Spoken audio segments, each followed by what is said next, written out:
अस्सलाम वालेकुम। देसी.com में आज मैं आपके साथ बीफ बोंग पाया रेसिपी शेयर कर रही हूँ। मेरे पास है ये 3 किलो की एक बोंग है और उसमें एक पाया भी इंक्लूड है और इसमें मेरे पास सारी चीज़ें हैं। बोंग है और उसकी हड्डियाँ हैं और एक पाया है।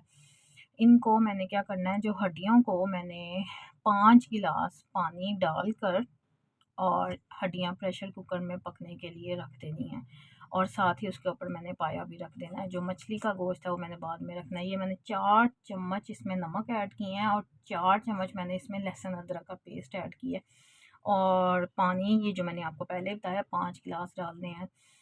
3 मैंने पहले डाले और 2 मैंने अब डाले और इसको वेट लगा देना है आपने 25 मिनट का। उसके बाद ये इस तरह की कुछ सूरत हाल हो जाएगी और इन हड्डियों को आपने निकाल लेना है और उसी पानी में, ये देख लें प्रेशर कहीं से भी कोई चीज़ लगी नहीं हुई, उसी पानी में हमने ये अपनी मछली का गोश्त डाल देना है और इसको हमने वेट लगाना है 15 मिनट।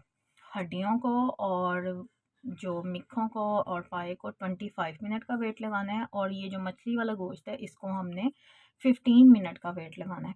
और इस पानी चूँकि थोड़ा सा कम हो गया था तो 2 गिलास इसमें मैंने मज़ीद ऐड किए हैं और इसमें मैंने कोई नमक या कुछ नहीं डाला। सिर्फ शुरू में जो 4 स्पून नमक और 4 स्पून लहसुन अदरक के पेस्ट के थे, उसी पानी में सब कुछ हो रहा है और वेट लगा दिया। अब दूसरी साइड पे मैंने लेना है 1 पाव घी और चूँकि ये इस अपना भी इसमें रोगन होता है तो ये अपना घी भी छोड़ेगा, इसीलिए मैंने इसमें लेना है 1 पाव घी और उसमें प्याज ब्राउन करने हैं।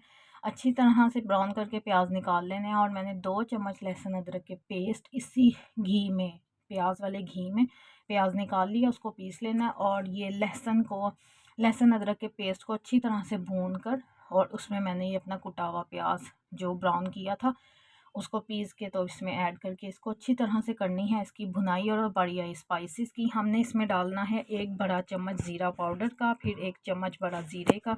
साबुत गरम मसाले में हैं 2 बड़ी इलायचियाँ, 2 लौंग हैं, 2 बड़ी इलायचियाँ, 4 लौंग हैं, 2 दालचीनी के पीस हैं, 2 तेज़पात के पत्ते हैं, बादियान का एक फूल है, लाल मिर्च का बड़ा चम्मच है और हल्दी छोटी चाय का चम्मच है और धनिया पाउडर है वो भी 1 बड़ा चम्मच। अच्छी तरह से मसाले को भुनाई करने के बाद हमने अपनी जो बोटियां हैं मछली की वो 1 बाय 1 इसके बीच में डालनी है। आँच हमने रखनी है स्लो और जो गली हुई हमारी बोटियां हैं जिनको हमने 15 मिनट का वेट लगाया था और बोटियों के साथ ही हमने अपनी हड्डियां भी डाल लेनी है और हड्डियों को हमने 25 मिनट का वेट लगाया था। उसके बाद सबसे पहले हमने डालनी है इसमें बोटियां, बोटियां डाल के उसकी अच्छी तरह से करनी है बुनाई और वो अच्छी तरह से जब पकें तो उसके बाद इसमें हमने ऐड कर लेनी है अपनी वो यखनी वाला पानी जिनमें ये हड्डियां और ये जो थी बोटियां ये पकी थी।